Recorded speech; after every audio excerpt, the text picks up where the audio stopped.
Welcome back to another edition of the Disney Dish Podcast with Jim Hill. It's me, Len Testa, and today we're walking through Liberty Square in the Magic Kingdom. Jim's going to tell us all the secrets of this part of the park and what's going on and what's happened in the past. Jim, why don't you begin? What's shaking in Liberty Square as we walk through? There's a large bear at first. I know. We've got some gate crashers on our video here that came in after we started. Well, we'll continue to slide on through here.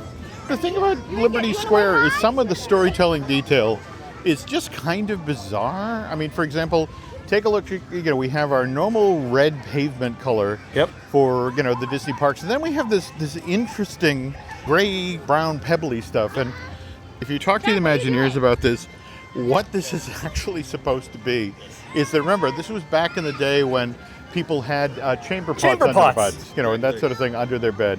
And, they used to throw them in the streets. And this is where people were they would get up in the morning and throw their chamber pots out the window into the middle of the street. So right. Yes, Len, I'm knee deep in what's the line from, it's tough to bug. I mean, shoulder high waist. Shoulder high waist, exactly. But again, that's one of those wonderful storytelling beats that the Imagineers come up with. All right, Jim, Diamond Horseshoe has been open lately as a buffet during peak periods. What's going on there? Is it a recognition that we need one more sit-down place to eat in the park? Yeah, I mean, the hard reality is it's such a beautiful venue for It is. It's really nice. Performing. It's got upstairs seating. It's really pretty. But as we were talking about, it's a show that's 20, 25 minutes long. Yeah. And, a cast of at least 10, and it's expensive, and people are like, I don't have the time to see that show anymore. So I can't hear my kids screaming during the show, or talking during the show, exactly. But, again, when you look at the Thanksgivings, the Christmases, when you need that extra space, it's great to have it. It's a great venue, yeah. So, and it's a relatively inexpensive, as far as Disney goes,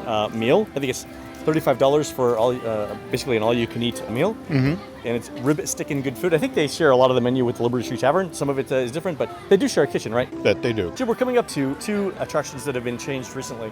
One is the Muppets Present Great Moments in American History, which is in the building in the center of our screen right now. Hugely successful, by the way. Yeah, I think it exceeded anyone's expectations, right? Yeah. There was a plan initially to sort of carry over this same show to Hollywood Studios, in fact. Oh, on Grand Avenue. Grand Avenue. The waiting area, the ostensible waiting area for Galaxy's Edge. Yeah, and basically what happened was when Bob Chapek decided very late in the game that Galaxy's Edge, at least at Walt Disney World, would include the Star Wars Hotel, which then significantly bumped the price point and made that 14-acre addition to Disney Hollywood Studios very challenging. That kind of fell off the table. Though what I've been told is that if they get the lines that they anticipate, that will be rushed back into production just so people who are standing in the sun at Grand Avenue have something that they can be watched. And then, of course, the other show that got updated with its own interesting character was the Hall of Presidents with our President Trump. Right. When they did the redo, they didn't chintz. Brand new seats, brand new audio, brand new projection. They upgraded the carpet, they upgraded the audio. The whole show got a makeover, which it does basically once every 8 years anyway. This was what you were talking about at that earlier podcast. I was saving this one, Jim, but go ahead. Okay, yeah, the outdoor kitchen area. My favorite dining place in all of the Magic Kingdom right now, currently, the Liberty Square Market. We've talked about this on a previous show, but let's show you the details here. Okay. All right. So the thing that I love about this is it's the best hot dogs in the Magic Kingdom. And here's what makes it great. They've bought these grills back here. And Jim, you see the grills right here? Okay. So these, I guess, starting around 11 or so, or lunchtime, these are staffed with people who are doing nothing but making hot dogs over and over and over again. They are the best hot dogs in the Magic Kingdom. But look at the grill. This is not an industrial grill. It's something that you could conceivably pick up at Home Depot. Now, it's interesting that you mentioned the hot dogs, because Alice was over here earlier on the trip and swears by the waffle with hazelnut. Oh, over at Sleepy Hollow. There you go. Yeah. That it's another equally good treat. All the years with Harbor House where it's like, let's have the deeply fried everything. Yeah. To find good quality food here. But yes, this is the new Magic Kingdom. So. Oh, they've fired up the grill, Jim, by the way. You can see the heat rising off of it. Jim, any planned changes to the Liberty Square riverboat? No, well, long range. There has been some discussions for the 50th anniversary to plus some of the show scenes along the river. But again, your challenge here is you're going to have a budget that you have to spend across 4 theme parks, 2 water parks, multiple hotels, Disney Springs. And it's just that money, as big a chunk of change as Disney has set aside for the, because again, you only have one 50th anniversary. It can only go so far. And this is one of the slower moving, lower capacity attractions in the park. It's not a priority for anyone. Yeah, and how many times over the past 10 years have they plus the mansion? Yeah. It's like if they spend money for the 50th anniversary in the mansion, it's not going to be on anything else in Liberty Square. Yeah, that's exactly. Jim, let's take a walk over to the Haunted Mansion and see what's going on there. Okay. I love this attraction. I've loved it since I first came here. The big success of Memento Mori. The gift shop. They have done so well with that Disney loves that this is done as well as it has. In fact, if you talk with folks in California, they have actually supposedly kicked the tires of the idea of bringing a shop much like this to Disneyland because of how ridiculously well this does. Oh, yeah. A couple of good things about it. Most of the things that you can buy in Memento Mori are Instagrammable, right? So they've got great social media appeal. The second thing is it's unique, right? This isn't something that you're going to find necessarily at any Disney store. It's unique to the park.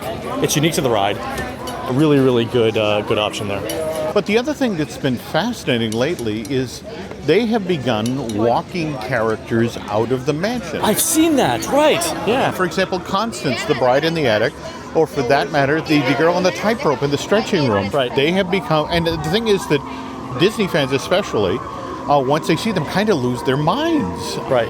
It is still the much beloved attraction that it always has been. My complaint is there are too many Imagineers who actually like this attraction. I would really appreciate it if, for a time, we could just leave this alone. One of the reasons we stopped getting Scene 1s for attractions here at Walt Disney World was the Scene 1 that was built here at the mansion. Oh, with the things you could play in line. It was so expensive to maintain, and it really did not play well with international guests. They just did not get the concept. Really? As a direct result, people would be playing and have other folks blow by them in line and then get upset that I just lost my place in line. Exactly. I've waited another minute or two now because of these games that you made me play. Yeah. Or that you offered me, right? I understand the point, but still. When you factor in the whole, it's Florida, it's hot, it's humid, I'm exhausted, tempers get short. Exactly. So.